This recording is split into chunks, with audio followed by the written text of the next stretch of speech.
sa likod natin, tunnel yan mga kabayan, daanan po ng sasakyan, tao. Ngayon susubukan natin, maglakad tayo papunta doon sa dulo, kung gaano ba yung kahaba. Wait po, dito po tayo sa, ayan, Noc City po, ayan po, medyo madilim na dito kasi alas 6 na po. Sa gilid lang tayo, ayan po, may mga sasakyan parating dito. Ito po yung itsura ng tunnel, o bato lang ito na sulid mga kabayan, hindi po ito lupa. Ayan, so dito tayo paggilid. Ayan po, mga yelo, naglaglagan. Ayan, yelo po yan. So salubungin natin sila, pero dito tayo sa gilid. So ito po yung daanan, no? Medyo nakakatakot. Ayan, nakakatakot kasi tunnel sa itaas mga kabayan, no? Tapos yung kanya, may mga yelo po siya na tusok-tusok. Ayan, so ito po naglaglagan po yung mga yelo dito. Dahil ito po mga kabayan, no? Ayan, ibig sabihin malamig na dito sa ibaba. At kung nagsasalita tayo, nag-i-echo.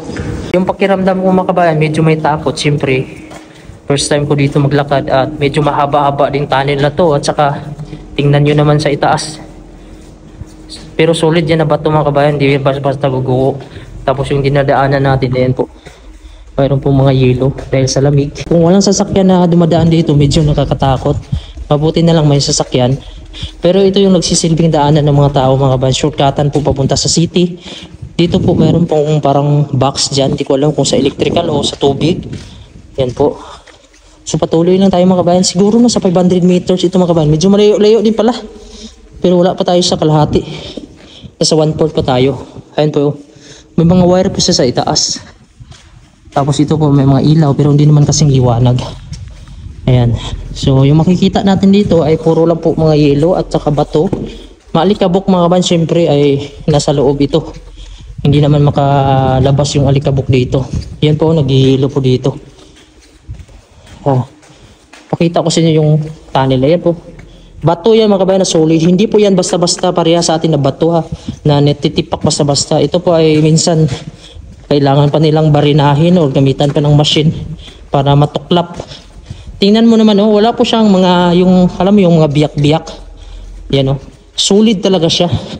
Kailangan mo pang kuhan siguro gamitan ng machine ito. Medyo wala nang dumadaan ng sasakyan, ah. Ayan. So parang may masasalubong tayong tao papunta dito. Medyo kinakabahan ako mga kabayan kasi parang nasa gitna pa tayo.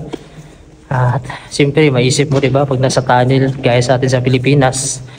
Pero dito wala naman ditong lindol mga kabayan sa Greenland. Meron daw ata pero mahina lang. Kaya safe dito.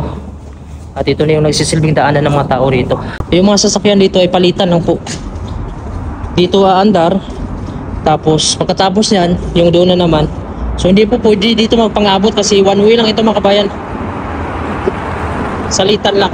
Ayan, may nasalubong po tayo na lokal yan sa likod natin. Hindi lang natin sila pwedeng videohin na malapitan mga kabayan. Wala tayong pahintulot. So ito po mga kabayan. Ito na po yung mga yelo dito sa tunnel. Kaya napakalamig dito pag tumagal ka dito dahil yung tubig nga na nalalaglag tumitigas. So paano na lang kung ikaw mga kabayan pagtatagal ka dito, siyempre yung katawan natin ay 3/4 po, binubuo po na yan ng tubig. Hindi ko alam kung ilang minuto na ba yung paglalakad natin. Medyo mahaba-haba pala. Yan, ganito lang po kalawak yung tunnel na to. Isang sasakyan lang sakto na, tapos dito tao or yung nagbabike. Huwag ka po dun sa kabila kasi sasakyan na po yan dyan. Yan. So ito po mga kabayan, no? Ang itsura ng tunnel dito sa Greenland.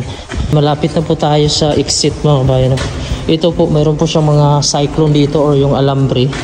Parang nilagay nila, parang may nakitang pagguho. Yan.